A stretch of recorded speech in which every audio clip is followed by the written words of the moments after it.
Welcome back to my channel. Mariah Monetize here, and today is an extension of the sweepstakes and contest series that I am doing. So if this is your first time here, my name is Mariah, and I have won over $1 million of cash and prizes as a former professional sweepstaker.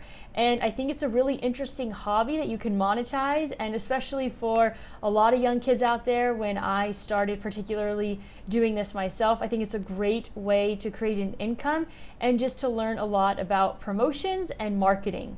So today I am answering the question, what is the difference between a sweepstakes and a contest? The term promotion is typically a blanket statement over any sort of giveaway, promotions, sweepstakes, contest. It's kind of just the broad term used when a company is giving something away. But most of the time, you're going to run into two different types, sweepstakes or contest. And honestly, these two things are used interchangeably, but for me, they mean two very different things. And the majority of the time, when you are looking and searching through sweepstakes and contests to enter, this is how they will be defined the majority of the time. But obviously, there's always exceptions. So characteristics of a sweepstakes. It's usually simply a just enter to win situation. Usually provide information like your email, address, phone number, age, or date of birth. It could be a one-time entry, it could be a weekly entry, a monthly entry, a daily entry. Every sweepstakes is a little bit different, and that's why you always have to read the rules. Sometimes it could be 10 entries and you can do those all in one day, or if you rather spread them out because you think that could potentially increase your odds, that's also another option. Bottom line is all sweepstakes are different, and you need to always check and read the official rules carefully. Some other characteristics of a sweepstakes is there's usually a box at the bottom to check, saying that you agree to the terms or the official rules. There's also a box usually saying to opt in for emails. I know that not all sweepstakes have that as a requirement, but some will not let you submit your entry until you opt in for their emails. It's been a while, but I was under the impression that that was actually illegal, but it could actually be a state-by-state situation. With sweepstakes, winners are typically chosen at random. There's not much you can really do to increase your odds, except for entering the maximum times allowed stated in the official rules. So let me kind of just give you an example. Let's say that you can enter every single day. If you enter every single day throughout the entire part of that promotion, you have completely maximized your odds of winning. But most people probably are not going to enter every day. They either get busy, forget, find the sweepstakes after the day that it started. So to maximize your entries would be to enter every single day throughout a promotion if that was stated in the rules. Another characteristic of a sweepstakes is that it's typically just random. There's not much that you can do to increase your odds. And when you think about the impact, it's a pretty immediate impact. And if you enter, if you end up winning, then obviously you're going to talk about that for years. But even if you didn't win, it's something that you'll never probably think about again. So when you think about the impact from a marketing perspective, it's very short term. So now let's talk about contests, which is my particular favorite. That's where I found a lot of success when it came to winning things. Usually it's considered a creative contest. What does that mean? That means that you usually have to submit a photo, a video, an essay, a poem, some sort of entry that has a creative component. It could also include submitting a recipe that includes a product from that company. Pillsbury typically does this a lot. And so sometimes, I would say the majority of the time, whether they're having you submit a recipe or submit a photo or a video, it usually has to include their product. Or the more you include their product and say their company name, I would say that absolutely will always increase your odds of winning. So the official rules will always lay out exactly how to enter. So it could be really basic to the point where you just take a photo and you have to submit a photo with your entry, which gives you better odds if you just have to enter your name, your phone number, and your address, because when you have to take the extra step and take a photo, and it's usually with their product, that increases your odds. But the other side of a creative contest would be when there's judges or voting involved. So what's going to happen is they're going to be very specific in the official rules of what you have to submit, and also if there's judges involved, how they are judging your particular entry. It also tells you if it's a video, it needs to be, no longer than 90 seconds. And then there might be like a series of questions that they want you to answer in your submission. So they're going to make it very clear on exactly what they're going to be looking for in your creative entry.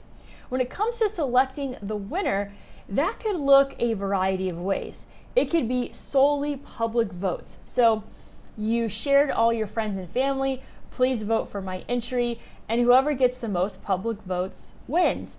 It could also look like a combination of the two. So for example, it could first be public voting, and the videos with the 10 most votes then go to a panel of judges, and out of the top 10 voted ones, then the judges pick a grand prize winner. And it could also look the other way, where first it goes through a panel of judges and then it goes to public voting. It can look a lot of different ways, but those are the two ways that it looks the majority of the time.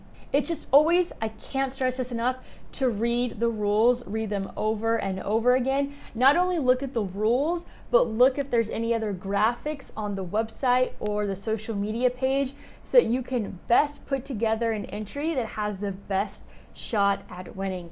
And you always just want to use the company name and logo as much as you want. You also want to look really closely at the details.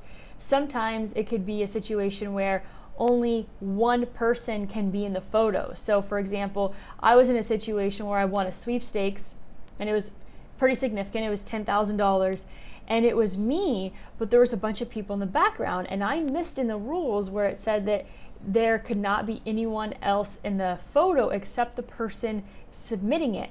So they told me I was the winner, and then thank God, they basically said, we told you were the winner, you submitted your paperwork, it went through, but then we realized there was people in your photo, so we're gonna have to pick another winner, and they're gonna be shown to the public as the winner, but we're also going to go ahead and give you the prize of $10,000. So that was a close call, but I got really lucky because it could have easily disqualified me and never given me the prize. But I think it helped in that process because I was so nice and just quick to get back my paperwork and very responsive, which is really important when it comes to sweepstakes and contests.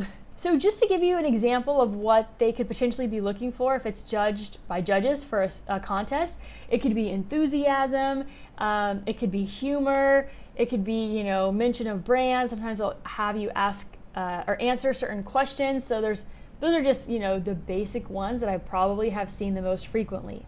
So the main difference when it comes to a social impact from a marketing perspective when it comes to contests versus sweepstakes is that, let's say it's a contest situation, and let's say the prize is something that the whole community can benefit from.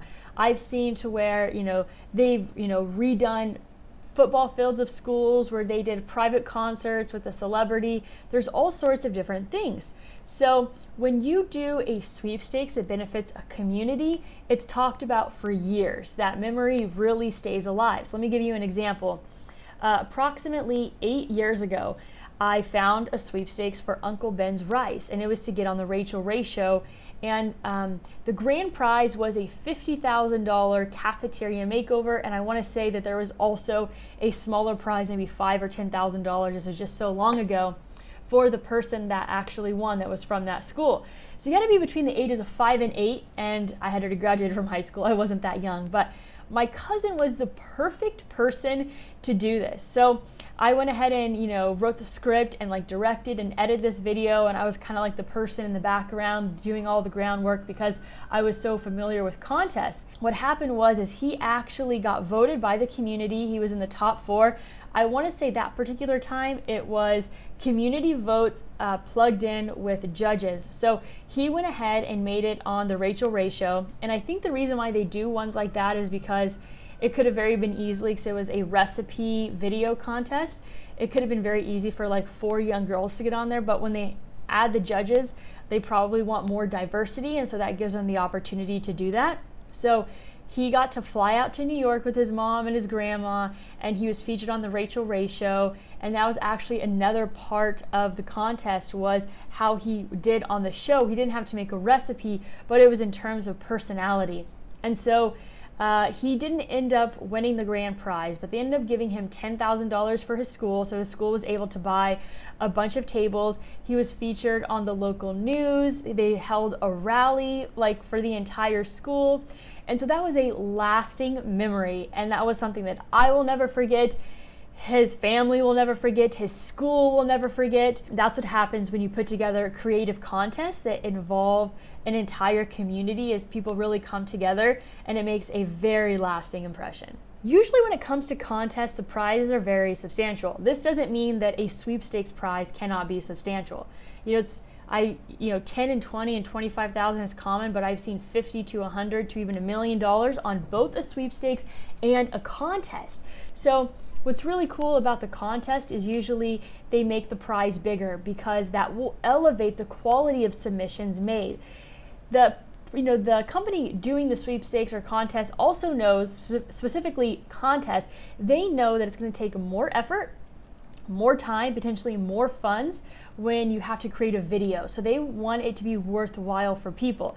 If they have a contest that involves judges and community voting, giving a prize away for $1,000, you're really going to lower the quality of submissions. So for someone like me, I typically, if it was a lot of work involved in like creating a video and the price was $1,000, I would probably pass it up because I would look to put my energy into something that had a bigger prize that would really move the needle for me. So that's another thing when it comes to contests, is that usually the prizes are quite generous. I hope you found this video helpful, informative. Share it with a friend, hit that thumbs up button, subscribe. You can go ahead and follow me on Instagram, and that's all I have for you today. As always, go out there and create a portfolio that you love.